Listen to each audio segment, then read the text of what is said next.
Blissful Sunday po sa inyong lahat ng palangga. Welcome back to my channel, The MJ's Vlog. Good morning, good afternoon, good evening. Hello po sa inyong lahat, mga team abroad, team Pilipinas, team seniors, team bahay. Magandang araw sa inyong lahat. Hello! So, advance Merry Christmas po sa inyong lahat. Thank you so much sa lahat po ng mga subabaybay sa akin, mga team bahay, team abroad, yes, team Pilipinas. Thank you so much sa inyong lahat. Kung saan pa po na, syempre mga team seniors, thank you so much na nanonood sa aking vlog. Thank you po. Hello!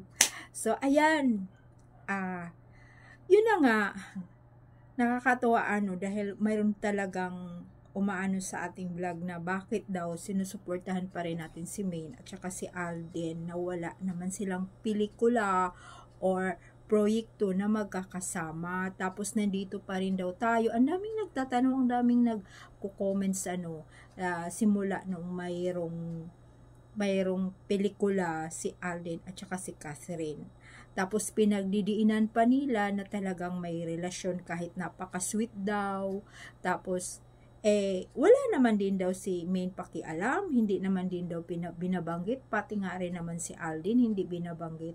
Naku po, alam nyo yan, noon pa naman sinasabi na busy sila sa kanilang work, pero uwi naman sila sa sarili nilang pamilya.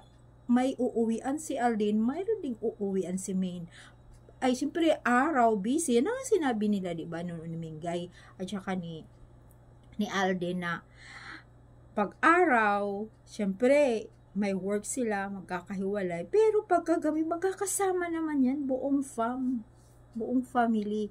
Alam nyo, yung mga sinasabi ng side noon, nila ni Tatay Dab, nila ni Daddy Bay, yung daddy ni Tisoy, katotohanan yun, yun na nga, yung nagkaroon nga ng hiwalayan, ulit-ulitin ko sa inyo, lalong-lalo na yung mga baguhan. Pero alam nyo, hindi naman din yan mga baguhan yung sumusugod sa atin, yung mga, thank you kasi nanonood sila sa vlog natin, pero may doubt pa rin sila dahil ang gusto nila, yung nakikita nila, kung anong nakikita nila sa social media, pati sa TV, ayun na po ang katotohanan.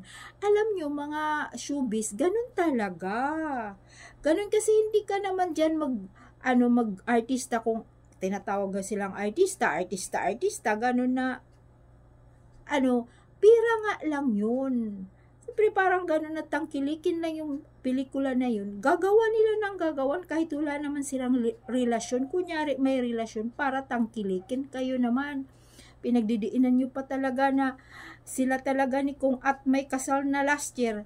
Piki nga yun. Ang dami nga kapikian yun. Ang dami ko nga vlog noon na tabingi na yung mga mga mukha Gawa-gawa nga lang yun. Kaya nga iyaan ay ginawaan nila dahil masyadong ang sikat ang Aldab. Tapos hindi naman nagkakasundo talaga yung management nila. Kaya, ayun, pinaghiwalay. At gusto naman talaga din naman kasi nga si Maine, ayaw talaga siyang mag-artista. Noon pa naman sinasabi niya na hindi siya talaga yung siyempre, blessing na sa kanya yon dahil hindi siya nag-audition or something na, di ba, kagaya niya na talagang mag-audition ka talaga, pinapahirapan yung sarili mo na ganito, magpunta ka sa ganito para lang mag-artista. Siya hindi para talaga siyang bigla na lang talaga siyang sumikat.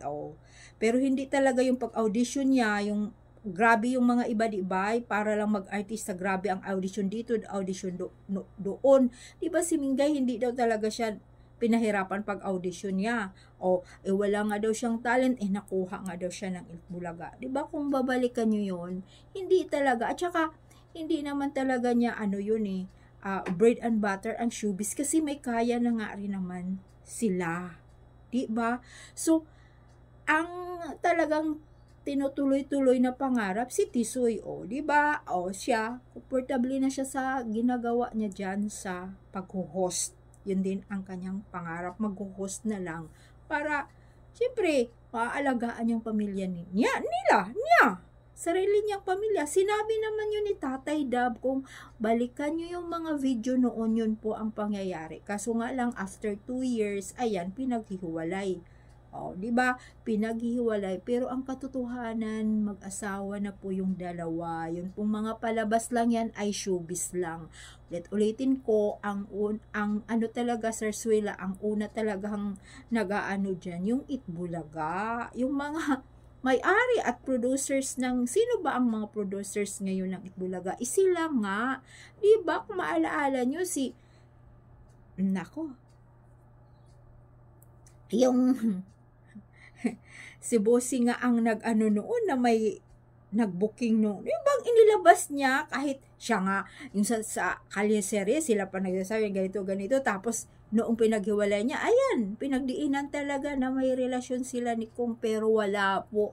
Wala. Yung mga lumalabas na mga sa social media, yan po ay kasinungalingan lang yan. Puro po yan piki, puro po yan apps lang ang ginagamit para sasabihin ng para tangkilikin ang mga fans, para paniwalaan yung mga ano talaga na may relasyon at kinasal niya. Pero sa katotohanan, wala po silang relasyon. Kung maalaala nyo, sinabi pa noon yung ano na isang artista na kung nabanggitin yung pangalan, inuulit-ulit ko. Alam nyo yun lalo na yung sa mga katotohanang aldabnisyon na nagpatuloy pa rin tumatangkilik hanggang ngayon, na si Flores, di ba, yung artista, sabihin ko na lang yung apelyido ng si Flores, na sinasabi nga niya na yung bahay na pinapagawa na ni Maine ay kapitbahay nga nila, kapitbahay ng nanay at tatay niya. So, sa subdivision na yan, ay magkapitbahay sila. Siyempre, sa CH yun na booking nga yun dahil may nagpo-post yun na talagang sinabi niya, mayroon daw sila itatayo na building. Before yan pandemic before pandemic na sinasabi pa, nagpo-post nun. Hanggang ngayon may nakasave sa aking telephone na sabi pa nga niya, mayroon silang proyekto na ginagawa, building nila ni Maine at saka ni Alden. Yun po ang bahay nila. Diba yun po ang bahay nila? Nako! Kung kaya lang na ilalabas ko yung mga picture na yun sa aking sa aking vlog, at nandyan pa hanggang ngayon, pero yung mga katotohanan nga ng mga fans, alam na alam.